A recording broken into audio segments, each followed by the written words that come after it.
Hello, my dear students. Welcome back to my channel. I hope you all are doing great. So students, इस video के अंदर हम discuss करेंगे pedagogy of biological science का जो आपका पेपर है बीएड का, उसकी आंसर की को। इस वीडियो में हम सारे क्वेश्चंस 1 से लेके 100 तक सबके आंसर्स को डिस्कस करेंगे। सो स्टूडेंट्स, आज का जो हमारा पहला क्वेश्चन है उसमें हमसे पूछा है ब्लूम वर्गीकरण में समझ का क्या अर्थ होता है। यानी कि ब्लूम के द्वारा जो वर्गीकरण दिया गया है उसमें समझ जो है उसका क्या अर्थ होता है। जानकारी को पुनः स्मरण करना, अर्थ को समूहित करना, सूचना नियम और प्रक्रियाओं का उपयोग करना या जानकारी को भागों में तोड़ना। सो स्टूडेंट्स, क्वेश्चन नंबर 1 जो है इसका आंसर है आपका ऑप्शन नंबर ए। एक पाठ योजना आपको आपके शिक्षण लक्ष्यों और सीखने के उद्देश्यों की एक जनरल रूपरेखा प्रदान करती है। जो क्वेश्चन नंबर 2 है इसका आंसर भी आपका ऑप्शन नंबर ए यानी कि हाँ है। क्वेश्चन नंबर 3 यानी ब्लूम का जो वर्गीकरण है यह कब दिया गया था। सो स्टूडेंट्स, यह दिया गया था आपका ऑप्शन नंबर डी यानी कि 1956 में। अब चलते हैं अपने क्वेश्चन नंबर 7 पे। कौन सी टीम शिक्षण मॉडल एक शिक्षक को पढ़ाने की अनुमति देता है जबकि दूसरा शिक्षक व्यक्तिगत छात्र की मदद करता है जिसे सहायता की आवश्यकता होती है।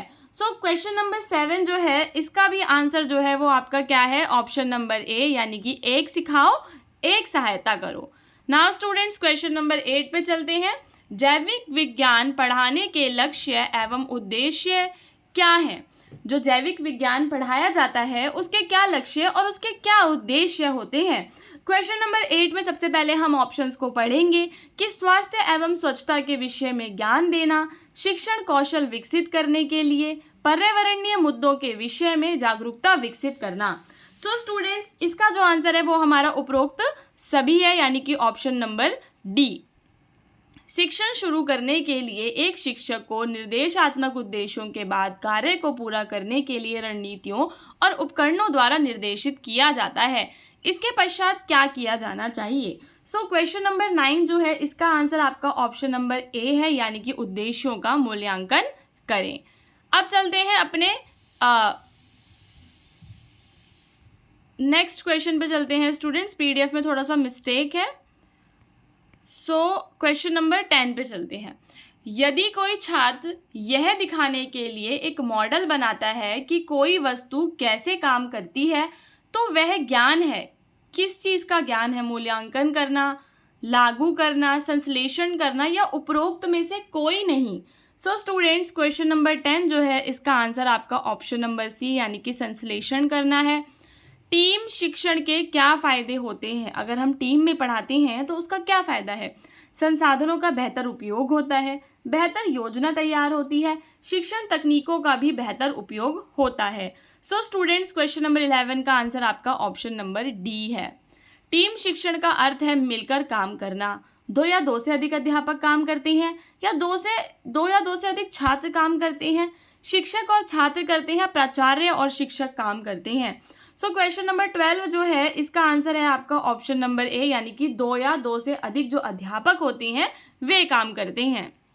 डैश हर्बर्ट दृष्टिकोण में एक कदम है। इसमें से क्या है जो हर्बर्ट दृष्टिकोण में एक कदम है। क्वेश्चन नंबर 13 जो है इसका आंसर है ऑप्शन नंबर सी यानी कि संयोजन। नाउ स्टूडेंट्स, क्वेश्चन नंबर 14 पे चलते हैं। हर्बर्टियन दृष्टिकोण में डैश चरण में शिक्षक उसी विषय या क्षेत्र के विषय में पिछले ज्ञान का परीक्षण कर सकता है। क्वेश्चन नंबर 14 जो है इसका आंसर है आपका ऑप्शन नंबर ए यानी कि सस्वर पठन।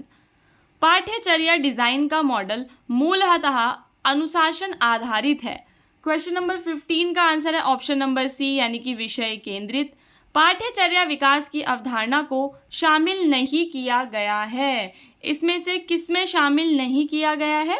क्वेश्चन नंबर 16 जो है इसका आंसर ऑप्शन नंबर बी है यानी कि पारिवारिक आकांक्षा को। यह अवलोकन कि पाठ्यक्रम किसकी उपेक्षा करता है।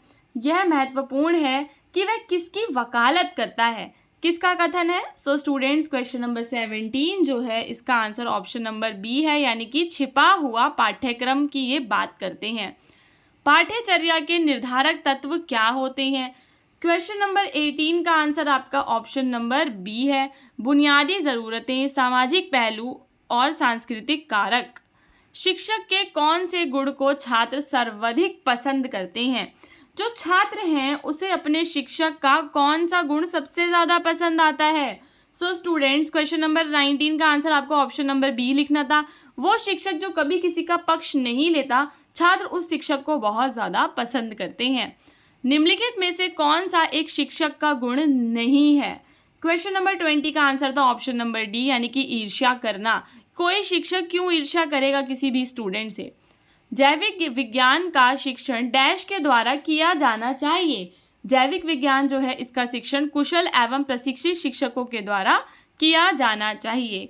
उपचारात्मक शिक्षण के आयोजन के लिए निम्नलिखित में से कौन सा सबसे महत्वपूर्ण विचार है? क्वेश्चन नंबर 22 का आंसर ऑप्शन नंबर ए है, प्रगति के व्यक्तिगत दर पर ध्यान देना। मूक जो है, मूक का मुख्य उपयोग क्या है? सो स्टूडेंट्स, क्वेश्चन नंबर जो आपका 23 है इसके आपको ऑप्शंस को ध्यान से पढ़ना था कि मुफ्त व्यापक ऑनलाइन खुला संचार करना, मुफ्त व्यापक खुला इष्टतम संचार करना, निशुल्क ओपन ऑनलाइन सामग्री, निशुल्क मैसिव ओपन ऑनलाइन सामग्री प्रदान करना, या किसी भी आयु वर्ग के लिए निशुल्क मैसिव ओपन ऑनलाइन सामग्री प्रदान करना। सो इसका आंसर था ऑप्शन नंबर डी। निम्नलिखित में से कौन सा एक मूक का प्लेटफॉर्म है? सो क्वेश्चन नंबर 24 जो है इसका आंसर आपका ऑप्शन नंबर ए है, कोर्सेरा। निम्नलिखित में से कौन सा गुण एक शिक्षक के लिए सबसे आवश्यक माना जाता है? सो स्टूडेंट्स, क्वेश्चन नंबर जो 25 है इसका आंसर आपका ऑप्शन नंबर डी है कि एक शिक्षक जिसमें सबसे बड़ा जो गुण है वह क्या होना चाहिए कि जो शिक्षक है उसमें बहुत ज़्यादा धैर्य होना चाहिए। एक शिक्षक को मित्र, दार्शनिक और मार्गदर्शक के अलंकारों से महिमा मंडित किया जाता है क्योंकि वह छात्रों को मानवता का उच्च मूल्य सिखाते हैं। वह एक महान देशभक्त है, वह एक कवि हो सकते हैं, वह नियमित एवं कर्तव्यनिष्ठ हैं। सो 26 क्वेश्चन का आंसर आपने क्या लगाया था अपने एग्जाम में? सो स्टूडेंट्स, मैं आपको बता दूं कि 26 का आंसर आपका ऑप्शन नंबर ए ही है। RCEM दृष्टिकोण में यह चरण शामिल नहीं है। इसमें से क्या है जो RCEM दृष्टिकोण में शामिल नहीं है? मुझे इस क्वेश्चन का आंसर समझ में नहीं आ रहा। आई थिंक इसके ऑप्शंस में कोई इशू था, तो आप लोग रीचेक कर लेना। अगर आपको मिल जाता है आंसर तो कमेंट बॉक्स में बता देना, अदरवाइज कोई बात नहीं, अब तो एग्जाम हो ही गया है। हर्बर्टियन दृष्टिकोण को डैश स्टेप दृष्टिकोण के रूप में भी जाना जाता है। सो स्टूडेंट्स, क्वेश्चन नंबर 28 जो है इसका आंसर ऑप्शन नंबर बी है, 5 स्टेप दृष्टिकोण के रूप में भी जाना जाता है। IIT कानपुर द्वारा बनाए गए मूक जो प्लेटफॉर्म है उसका क्या नाम है? क्वेश्चन नंबर 29 का ऑप्शन नंबर ए आंसर था, स्वयं। ठीक है, 29 जो है उसका आंसर है ऑप्शन नंबर ए, यानी कि स्वयं। नाउ स्टूडेंट्स, नेक्स्ट क्वेश्चन पे चलते हैं, विच इज क्वेश्चन नंबर 30। पारंपरिक ऑफलाइन शिक्षण के लिए निम्नलिखित में से किस उपकरण का प्रयोग किया जा सकता है? सो स्टूडेंट्स, क्वेश्चन नंबर 30 जो है आपका उसका आंसर आपका ऑप्शन नंबर सी है, यानी कि भौतिक मॉडल का। पाठ योजना निर्धारित करती है। जो हमारी पाठ योजना है वह इसमें से क्या है जो निर्धारित करती है? इसका आंसर आपका ऑप्शन नंबर ए, यानी कि सीखने के उद्देश्य हैं।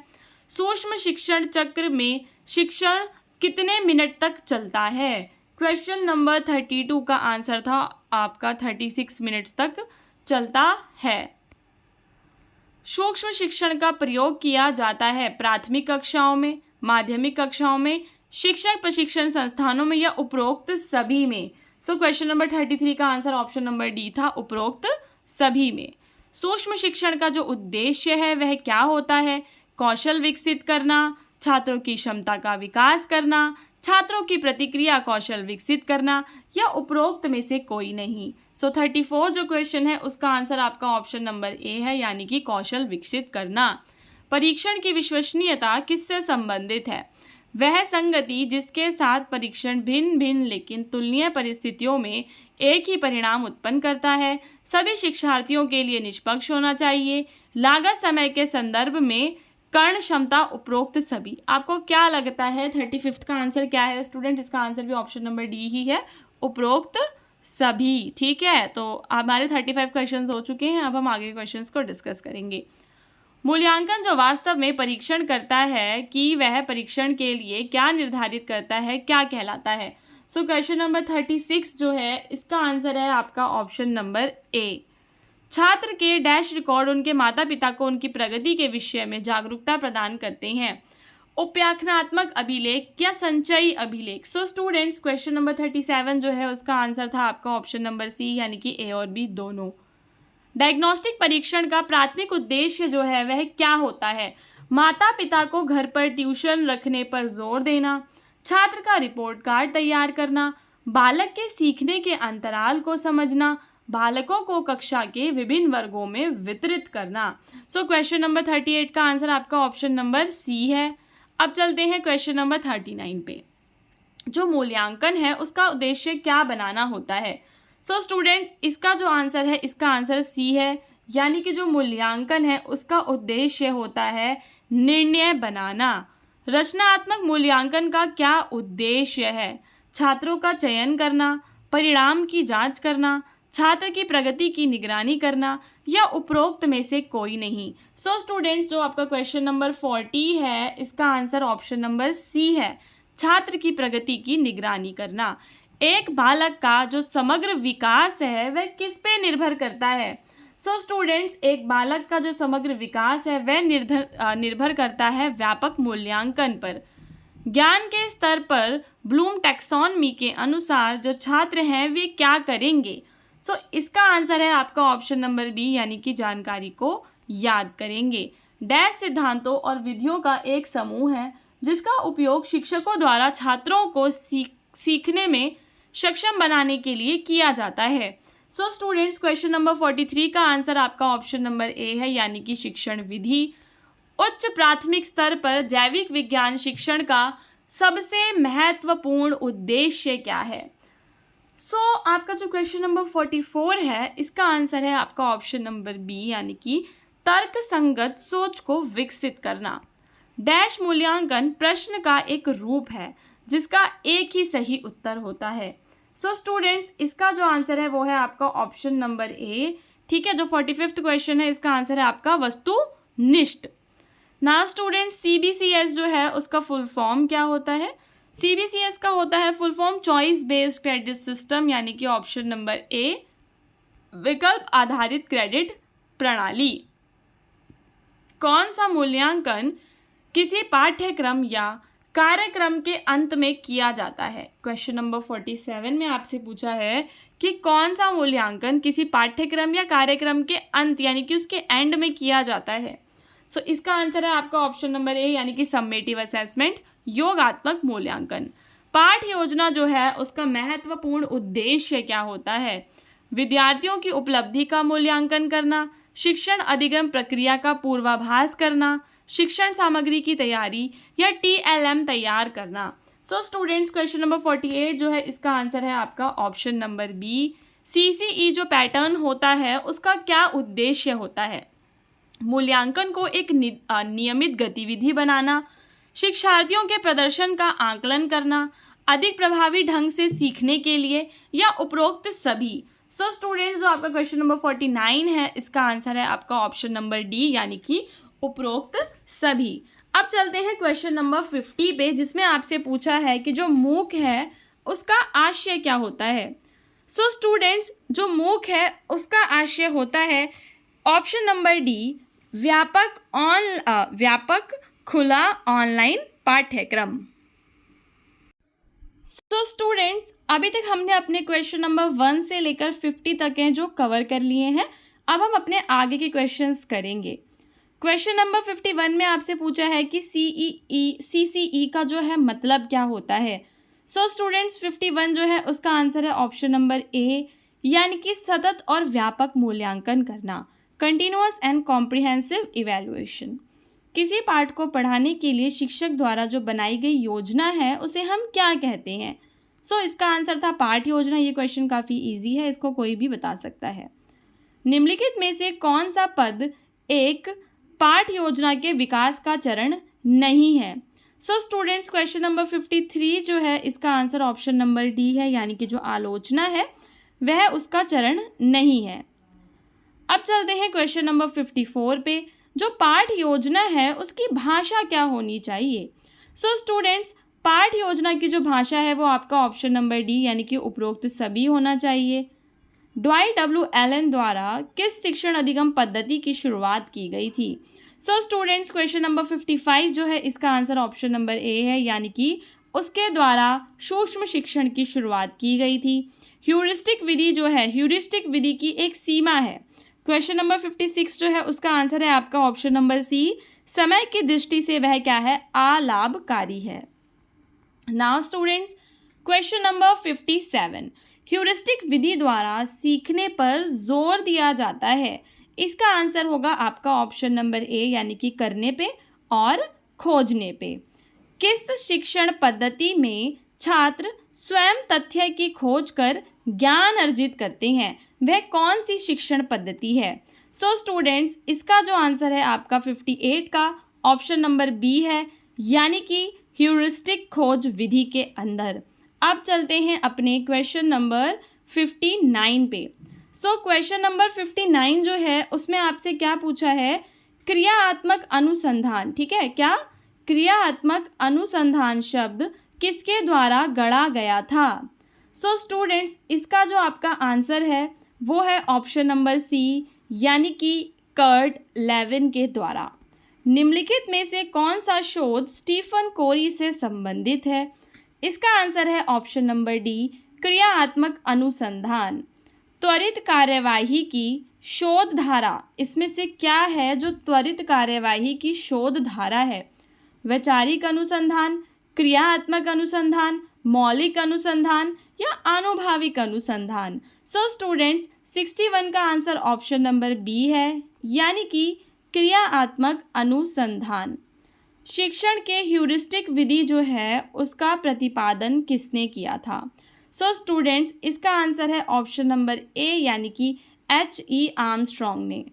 डैश विधि विद्यार्थी की सक्रिय भागीदारी पर जोर देकर समस्या समाधान और निर्णय लेने की प्रक्रिया को त्वरित और प्रभावी बनाती है। इसका भी आंसर आपका ऑप्शन नंबर ए, यानी कि ह्यूरिस्टिक विधि है। निम्नलिखित में से संज्ञानात्मक पक्ष का कौन सा स्तर भिन्न सोच प्रक्रिया के लिए जिम्मेदार है? सो स्टूडेंट्स, इसका जो आपका आंसर है क्वेश्चन नंबर 64 का, वो according to me option number B होना चाहिए, विश्लेषण, संश्लेषण और मूल्यांकन। अब चलते हैं 65th क्वेश्चन पे। प्रोजेक्ट विधि जो है उसका प्रतिपादन जो है वह किसके द्वारा किया गया था? सो स्टूडेंट्स, इसका आंसर है आपका option number B, W.H. Kilpatrick के द्वारा। सीखने के उद्देश्य को लिखने का एक कारण क्या है कि हमें क्या सीखना है, हम उसके उद्देश्य क्यों लिखते हैं? इसका कारण है कम्युनिकेट एक्सपेक्टेशन, यानी कि हम अपनी जो अपेक्षा है उसे संप्रेषित करें, ठीक है। So students, I am sorry, जो क्वेश्चन नंबर 66 है उसका आंसर आपका ऑप्शन नंबर सी होगा, ना कि डी, ठीक है। ऑप्शन नंबर सी है इसका आंसर। प्रत्येक सीखने के परिणाम की शुरुआत यहीं से होनी चाहिए। इसका आंसर है ऑप्शन नंबर बी, यानी कि एक क्रियात्मक एक्शन वर्ब के द्वारा। निम्न में से कौन सा शोध चक्रीय प्रकृति की है? इसमें से कौन सा शोध है जो चक्रीय प्रकृति का है? इसका आंसर ऑप्शन नंबर सी है, क्रियात्मक अनुसंधान। निम्नलिखित में से कौन सा क्रियात्मक अनुसंधान आधारित अध्ययन करने में सही क्रम दर्शाता है? सो स्टूडेंट्स, इसका आंसर ऑप्शन नंबर ए है, योजना बनाना, योजना पे फिर काम करना, फिर निरीक्षण और फिर विचार करना। ब्लूम के शैक्षणिक उद्देश्य के वर्गीकरणों के अनुसार संज्ञानात्मक पक्ष का निम्नतम स्तर क्या होता है? सो स्टूडेंट्स, इसका आंसर है ऑप्शन नंबर डी, ज्ञान संज्ञान। निम्नलिखित में से कौन सा संज्ञानात्मक सीखने के परिणाम के उच्च क्रम का एक उदाहरण है? इसका आंसर क्या है आपका ऑप्शन नंबर डी, अवधारणा एवं अमूर्तता को सीखना। क्वेश्चन नंबर 72, ज्ञान, बोध, अनुप्रयोग, विश्लेषण, संश्लेषण और मूल्यांकन किससे संबंधित है? इसका आंसर है ऑप्शन नंबर सी, यानी कि संज्ञानात्मक पक्ष से। डैश एक पारंपरिक शिक्षण पद्धति है। इसका आंसर होगा ऑप्शन नंबर सी, यानी कि व्याख्यान विधि। प्रयोजनवाद के दर्शन के आधार पर जो विधि विकसित की गई है वह कौन सी है? इसका आंसर ऑप्शन नंबर सी है, परियोजना विधि।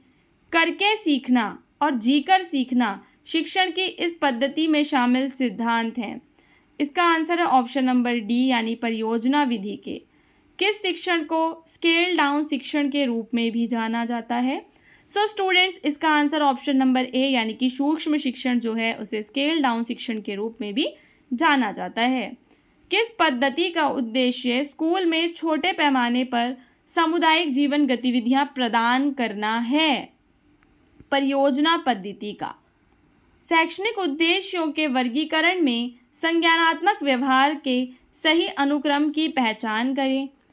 सो स्टूडेंट्स, इस क्वेश्चन का आंसर मुझे नहीं मिला था क्योंकि मुझे इसमें काफ़ी ज़्यादा डाउट था, तो आप लोग कमेंट करके इसका आंसर बताएंगे। अब चलते हैं क्वेश्चन नंबर 79 पे। पश्चगामी अन्वेषण और साधन अंत विश्लेषण निम्नलिखित में से किसके उदाहरण हैं? इसका आंसर ऑप्शन नंबर सी है, ह्यूरिस्टिक विधि के। प्रयोगशाला विधि किस सिद्धांत पर आधारित है? स्टूडेंट्स, करके सीखने पर आधारित है वो। जब बच्चे डिफरेंट टाइप की एक्टिविटीज़ करते हैं जभी तो वो कुछ ना कुछ सीखते हैं, ठीक है। प्रोजेक्ट पद्धति किस अमेरिकी शिक्षाविद के विचार पर आधारित है? इसका आंसर है जॉन डीवी। कौन सा नियम परियोजना पद्धति से संबंधित नहीं है? आनुवांशिकता का नियम, यानी कि ऑप्शन नंबर सी। ब्लूम की पाठ योजना जो है वह किस पे आधारित है? सो स्टूडेंट्स, इसका आंसर है ऑप्शन नंबर डी, यानी कि उपरोक्त सभी। दृष्टिकोण में परिवर्तन अधिकतर किस क्षेत्र में सीखने को दर्शाता है? क्वेश्चन नंबर 84 का आंसर ऑप्शन नंबर बी, यानी कि भावात्मक क्षेत्र में। निम्नलिखित को छोड़कर सामान्य उद्देश्यों के घटक क्या हैं? ठीक है, इसका आंसर आपका ऑप्शन नंबर बी है, यानी कि संदर्भ। शैक्षणिक उद्देश्य के 2 घटक हैं, इसमें से कौन से 2 घटक हैं? जो शैक्षणिक उद्देश्य के घटक हैं वो है अपेक्षित व्यवहार और शिक्षार्थी परिणाम। शिक्षार्थियों के वांछित परिणाम पर ध्यान केंद्रित करके सफलता प्रदर्शित करने के लिए डैश उद्देश्यों की एक उचित सूची प्रदान की जानी चाहिए। सो स्टूडेंट्स, इसका आंसर था आपका ऑप्शन नंबर सी, यानी कि चुनौतीपूर्ण। शिक्षण का कौन सा स्तर ब्लूम के वर्गीकरण में निर्दिष्ट उच्च स्तर की संज्ञानात्मक क्षमताओं का उपयोग करता है? इसका आंसर है आपका चिंतनशील स्तर, यानी कि ऑप्शन नंबर सी। किसी समस्या को हल करने के लिए सीखी गई सामग्री को नई परिस्थिति में उपयोग करने की क्षमता को डैश कहा जाता है? उसे कहा जाता है अनुप्रयोग। ब्लूम के वर्गीकरण के अनुसार याद करना, ठीक है, ब्लूम के वर्गीकरण के अनुसार याद करना ज्ञानात्मक उद्देश्य का क्या है? एक कारक है। सो 90 का आंसर क्या है? Option number B. विद्यार्थी को सीखने की कठिनाइयों का निदान करने के लिए किस प्रकार के शिक्षण की योजना बनाई जानी चाहिए? सो स्टूडेंट्स, इसका आंसर होगा ऑप्शन नंबर डी, यानी कि उपचारात्मक शिक्षण। गणित में सीखने की अक्षमता का सबसे उचित मूल्यांकन निम्नलिखित में से किस परीक्षण के द्वारा किया जा सकता है? इसका आंसर है ऑप्शन नंबर सी, निंदात्मक परीक्षण के द्वारा। निंदात्मक परीक्षण जो है उसका महत्व क्या होता है? उसका महत्व होता है उपचारात्मक शिक्षा की व्यवस्था में। उपलब्धि परीक्षण एवं निदान परीक्षण में जो अंतर है वह क्या है? सो स्टूडेंट्स, उद्देश्यों का उनमें अंतर है। डैश ऑनलाइन लाइब्रेरी जो है उसकी विशेषता होती है। इसका आंसर क्या होगा? सो स्टूडेंट्स, क्वेश्चन नंबर 95 जो है वो मेरे अकॉर्डिंग ऑप्शन नंबर ए उसका आंसर होना चाहिए।